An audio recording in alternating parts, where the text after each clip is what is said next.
Assalamualaikum warahmatullahi wabarakatuh. Perkenalkan, nama saya Pramestia Ruka Andini dari 1243 absen 30.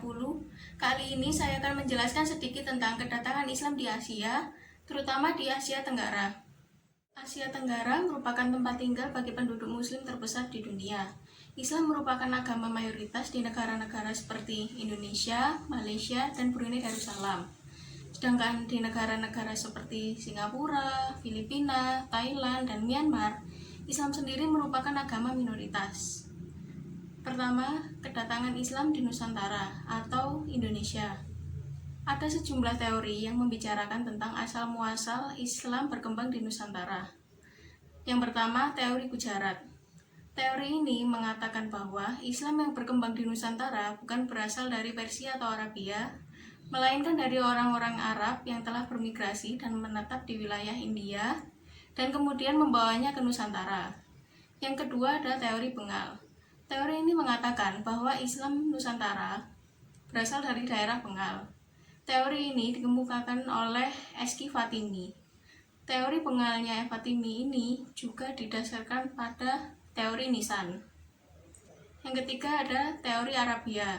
Teori ini mengatakan bahwa para pedagang Arab juga menyebarkan Islam ketika mereka dominan dalam perdagangan Barat Timur sejak awal-awal abad Hijriah atau abad ke-7 atau ke-8 Masehi.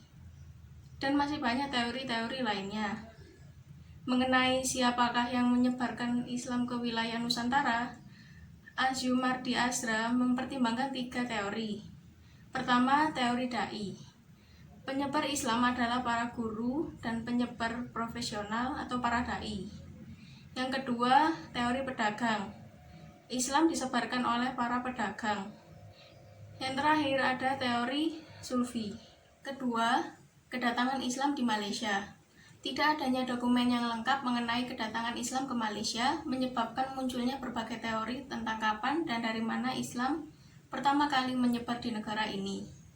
Asmi misalnya berpendapat bahwa Islam pertama kali datang ke Malaysia sejak abad ke-7 Masehi. Hipotesis lain dikemukakan oleh Fatimi bahwa Islam datang pertama kali di sekitar abad ke-8 Hijriah atau 14 Masehi.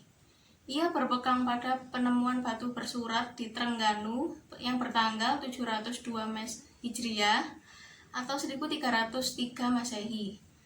Terdapat 2 pola penerimaan Islam di Malaysia dan di Nusantara. Yang pertama, Islam diterima dahulu oleh masyarakat lapisan bawah, kemudian berkembang dan diterima oleh masyarakat lapisan atas. Kedua, Islam diterima langsung oleh elit penguasa, kerajaan, kemudian berkembang ke masyarakat bawah. Ketiga, kedatangan Islam di Singapura.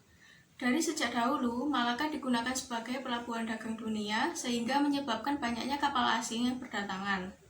Bangsa-bangsa yang berdatangan antara lain bangsa Arab dan bangsa Gujarat. Sejak abad ke-15, pedagang muslim menjadi unsur penting dalam perniagaan wilayah timur, tidak terkecuali Singapura. Beberapa di antara para pedagang ada yang menetap dan ada yang menjalin hubungan perkawinan dengan penduduk setempat.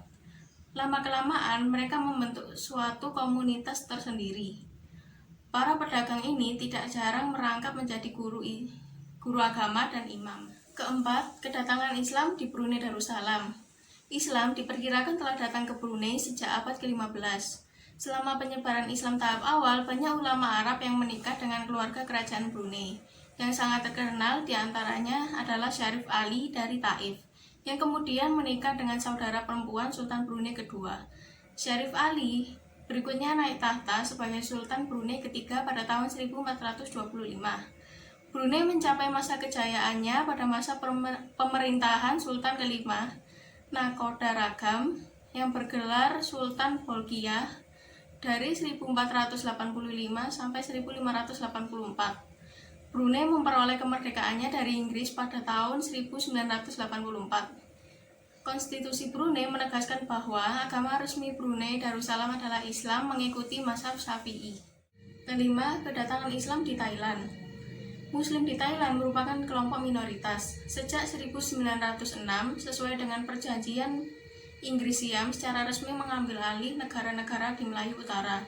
Sejak penyatuan kelima negara di wilayah Melayu Utara ke dalam bagian dari Thailand, terjadi benturan budaya antara Muslim Melayu dan Buddhis Thailand. Minoritas Muslim yang hidup di Thailand menghadapi masalah yang sama dengan bangsa Moro di Filipina, yaitu kelompok minoritas harus hidup berdampingan secara damai dengan non-Muslim dalam negara yang sama. Keenam, kedatangan Islam di Filipina. Muslim di negara ini juga merupakan kelompok minoritas. Islam masuk ke wilayah Filipina Selatan, khususnya Kepulauan Sulu dan Mindanao pada tahun 1380. Orang pertama yang memperkenalkan Islam ke Sulu adalah Tuan Masyaika, yang diduga telah sampai di Sulu pada abad ke-13. Berikutnya yang datang menyebarkan Islam di Sulu adalah ulama Arab bernama Karimul Makdum pada paruh kedua abad ke-14. Ia diterima dengan baik oleh komunitas Muslim Buansa. Pada awal abad ke-15, penyebar Islam lainnya datang ke Sulu, yaitu Raja Baginda. Raja Baginda adalah seorang pangeran dari Minangkabau. Raja Baginda bahkan menunjuk menantunya Syarif Abu Bakar, seorang ulama Arab, untuk melanjutkan misinya dalam penyebaran Islam. Terakhir, kedatangan Islam di Myanmar. Myanmar merupakan negara mayoritas Buddha. Populasi Muslim yang ada di Myanmar saat ini terdiri dari keturunan Arab, Persia, Turki, Mur, Pakistan, dan Melayu. Myanmar, atau yang dulunya Burma, pada awalnya terbagi menjadi beberapa kerajaan. Hal ini menimbulkan beberapa versi mengenai kedatangan Islam, khususnya di dua daerah bagian di Burma, yakni Pagan atau Bagan dan Arakan. Pertama, kedatangan orang-orang Arab di Arakan. Muslim Arab datang pertama kali pada abad ke-7 melalui jalur perdagangan. Yang kedua, kedatangan orang-orang Arab di Pagan atau Bagan. Muslim yang tiba di Burma pada abad ke-9 umumnya adalah pedagang yang kemudian menetap dan menikah dengan wanita lokal.